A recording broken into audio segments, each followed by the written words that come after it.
आपण आहोत आता कोकणदेवा किल्ल्यावरती. आता हा जो कोकणदेवा किल्ला आहे, इकडे गारजाई वस्ती आहे इथं पुढं. त्या गारजाई वस्तीतून आपण चढ झालो आणि इथून आपण वरती चढलो अशा एका. आता हा टॉप पॉइंट आहे कोकणदेवा किल्ल्याचा.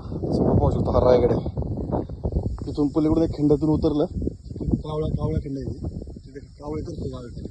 आणि त्या गावातून असं चालत गेलं की एक मधलं अंतर 8 ते 10 किलोमीटर भरेल. तर समोर हा जो रायगड आहे, तर रायगडपर्यंत चालत जाऊ शकतो. ही पुणे जिल्ह्याची हद्द आहे. म्हणजे हा जो आपण जे उभं आहोत, पुणे आणि रायगड जिल्ह्याच्या हद्दीवर आहोत. इकडं आपण बाईक लावलेली आहे. मधून मोठे रस्ते नाहीत, पाऊल वाटायचं. सो तिकडून खाली आणि इकडे खाली मोठा रस्ता आहे, पण यांना कनेक्ट करणारा रस्ता नसल्यामुळे आपल्याला फिरून यावं लागतं इकडे पाली मार्गे किंवा इकडे वरंदा घाटा मार्गे. पण इथून जी पाऊलवाट आहे, या पाऊलवाटेने आपण सहज पोहोचू शकतो. म्हणजे पुण्यापासून एक 65 किलोमीटर आपण घोळ गारजाई वस्ती इथं आलो. तिथून आपण कोकणदेवावर आलो. कोकणदेवापासून रायगड हार्डली पुढच्या 8 ते 10 किलोमीटर अंतरावर खिंड उतरून. पण ही खिंड उतरायला बराच वेळ लागतो आणि चढायला बराच वेळ लागतो. 6 महिन्यांपूर्वी आपण जो ट्रेक केला ना, तो हाच होता. पण त्यात हा कोकणदेवा किल्ला करायचा राहिला होता.